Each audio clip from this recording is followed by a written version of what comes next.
Eva beleeft die Zauberei van die Zon, deel 2. Nachdem Eva die heel mooie Sonnenopgang beleefd hat, vindt sie in Waterdrüppen. Sie hat Durst und Elfen können von Waterdrüppen trunken. Sachte geht sie wieder. Schwupps! Bevor Eva was trunken kann, fällt sie zusammen mit den Drüppen ob die ihr. 2 andere Waterdrüppen fällt auch ob sie. Vorbei ist das mit die Zauber von die Sonne an Morgen. Eva ist heel natt. Verborst von die fixe Ankunft ob die ihr, röpt sie Tamme. Herr Brör sitzt ob die Onnas Blatt und krüngelt sich vor Lacken. He kennt das Gefühl, unfreiwillig in Waterdrüppen zu slittern und ob die ihr zu fallen. Als he so lüt war als Eva, passierte das ständig.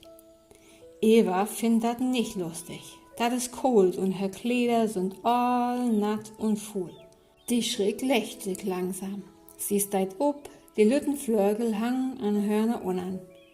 Mutter wollt sich nicht freien, als sie so zu Hus ankümmt.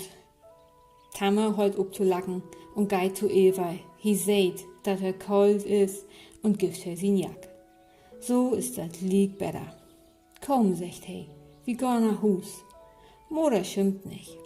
Sie weet, dass das all Lüttenelfen einige Male passiert, bevor sie lernen, mit Waterdrüppen umzugehen. Vielleicht sloppen die Eulen noch. Daran hat Eva nicht mehr gedacht. Das ist ja noch froh an Dach. Mal eben erst Glock 6. Fix nach Hus. Sacht machen sie die Tür oben und fliegen sich in Hus. Alt ist ruhig.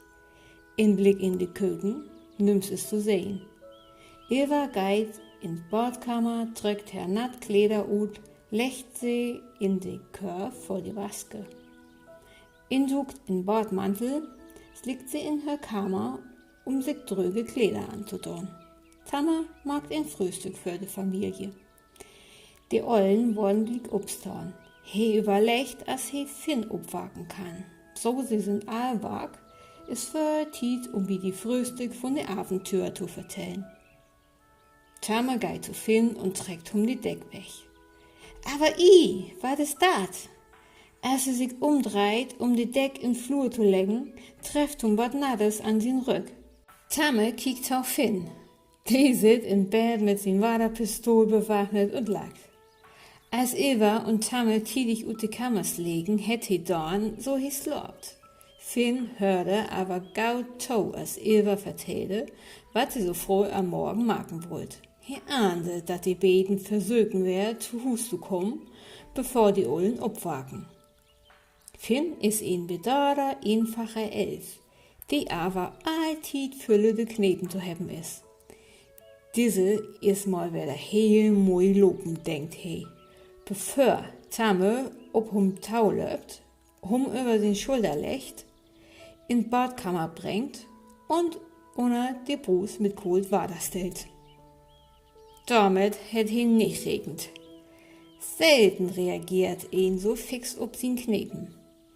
Na töft du mal auf, denkt Finn, indes sie sin natten Slobanzug uträgt.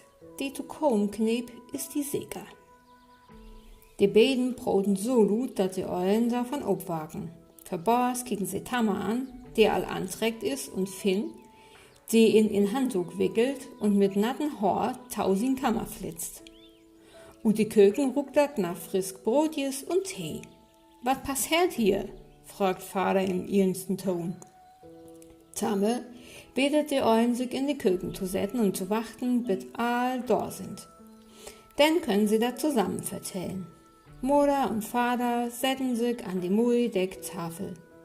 Tamme passt ob, dass Finn sich anträgt und will Ilva aufholen. Warum ist sie eigentlich seit einiger Zeit nicht zu sehen, überlegt he. Die Tür tau Ilvas Kammer ist open und he röppt her. Keine Antwort. Tamme kickt in die Kammer und, weil sich die Dor in Bandmantel anduckt, ob die Bett liegen, Ilva. Sie slappt. Das Abenteuer an Morgen war's mui, aber auch anstrengend. He legt ein Deck über sie und mock die Dörr sacht tau. Das dürt nicht lang und Ilva wogt wer ob. Zusammen mit Finn setzt he sich an die Küchentafel, sich die fragenden Blick von sin Ullen und beginnt zu vertellen. Beim Vertellen kommt auch Eva in die Köken. Tamme vertellt her von Finns Kneb und dat die Eulen alles weten. Inge und Ole seien dat Blied Müsterlachen von Eva, als sie an die Sonnenaufgang denkt. Beide freut sich darüber. Wer weet, denkt Mode, vielleicht gehen sie in Ferien noch einmal all zusammen tau die Grotblom und beleben die Sonnenaufgang. Danach können sie ob die Mädchen frühstücken. Nu aber geht Vater Ole tau Arbeit und Mutter Inge besorgt der Huswag. Tamme, Eva und Finn loben in Holt ob die Sög nach Abenteuern.